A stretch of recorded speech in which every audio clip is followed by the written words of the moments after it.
Nice to see you again.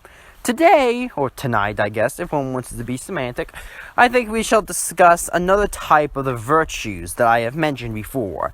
I think it's important as we continue our discussions that we expand into more complicated aspects of your job in many ways, or the nature of what you may or may not do. And after covering your most basic enemy, I think it's a good idea to start off with perhaps your most morally complex ally. These are the creeds of mercy. Now, this might seem a bit weird. For a group solely dedicated on destroying the monster and taking the world back for humanity, why are there three groups to some varying degrees dedicated on the premise that the monsters aren't all evil and we can't treat them like that? It's strange, isn't it? It's a bit odd, but we'll discuss that later. First, let's start with the Innocence Creed. The Innocence Creed, often thought of by other hunters in my experience as like they were hit on the head as a baby, is a bit funny, but it makes total sense. They could be seen as, in my opinion, cousins of the Defenders. They, quite frankly, want to protect the innocence of the world, or bring it back in some way. You know, protecting children, the elderly, that kind of thing. They want to protect that innocence and find that innocence in others. Basically, they want, in some ways, also to cleanse the world of sin to some degree, to make things better, the pristine state that it once was. And honestly, it sounds a bit dumb, but it makes total sense. After all, if monsters are the corrupted, then humans are the innocents, or at least more innocent. But even then, they find the innocent in the monster. After all, it's not hard to think of a scenario where a monster is better than some humans. And they try to look for that. And they also argue how different are they from the monsters they fight. Basically, they also saw the whole moralist problem. As far as powers go, they're a bit interesting. The first power is very focused on hiding, or at least staying out of sight, which makes sense. They're often known for this. But then they just become really focused on holy light, which is a very interesting focus if you think about it. It often gives credence to the idea that you hunters are chosen of God or some higher power. This allows you to, of course, burn away sins, but also protect those that need to be hidden. It's very interesting powers that they are. At least I think so. The next one are by far the most controversial, I would say. At least among your types, before we get into the Lost Creeds, at least. They are the Martyrs. Now, it could be all said that all hunters are martyrs to some varying degree, but these guys take it to a new extreme. They will, can, and do actively hurt themselves in order to empower others or fight the monster. Literally, and they view themselves as no better than the monsters, where their mottos being, we are the monsters we are the damned that fight the other damned. And that really does summarize their worldview in a pretty interesting way. But there's more to it than just self-masochist or emo teenagers. No, they're a bit more complex. They fully view themselves as willing to sacrifice for the cause, while other hunters may, and some level, also try to save themselves, or at the very least are not actively interested in dying in any capacity. The martyrs don't see it that way. They see it as their mission and their duty to sacrifice whatever it takes to save the world, or at least those they care about.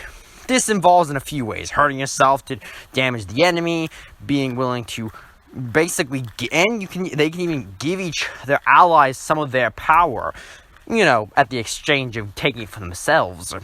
Now, one might say that's a bit suicide-inducing, as it seems actively a bit weird to harm yourself in order to help others, or more accurately help your greater cause. But need I remind you that every hunter sacrifices something as part of the hunt. Like, after all, you're all putting your life on the line to do this. They just do it the same way, just a bit different. Having said that, it is still a bit weird at times, even I'll give you that. And the Redeemers are the last of the Mercy Creeds, and I like to think of them as a bit like the Innocents in a way.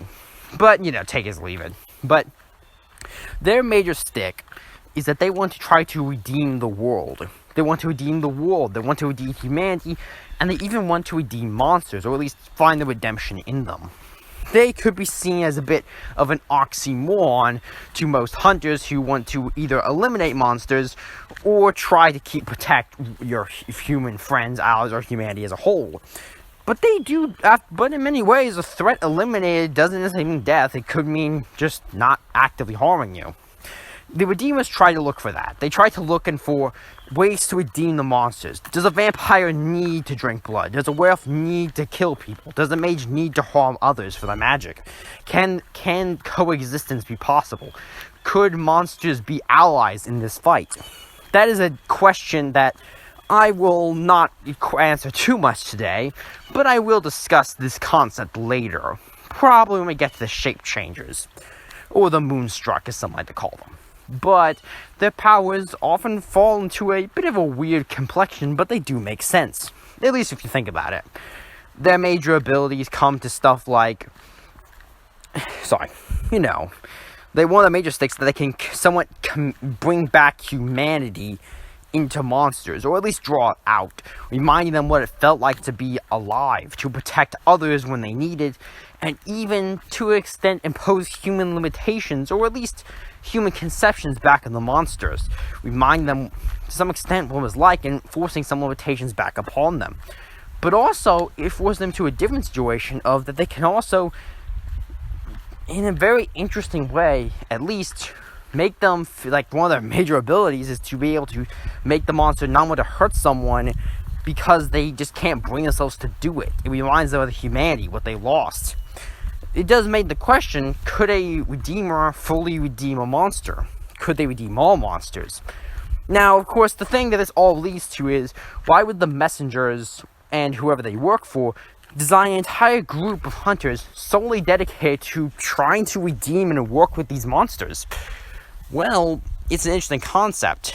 After all, if the hunters like you, the imbued, are chosen in some capacity, made to do something, perhaps the monsters were once the same. Perhaps they were once chosen of whoever did this, and they have strayed off the path, but they could be redeemed back into it, that they could still help to clean and save the world.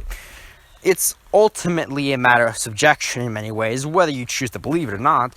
But I do feel it's worth mentioning that if an entire group of only 9 constituent parts, 3 of them are mainly defined by their version of mercy and trying to help others, even at the cost of themselves, is something that should not be taken lightly. The job of the imbued is to protect humanity, not to destroy everything with a 5-mile radius.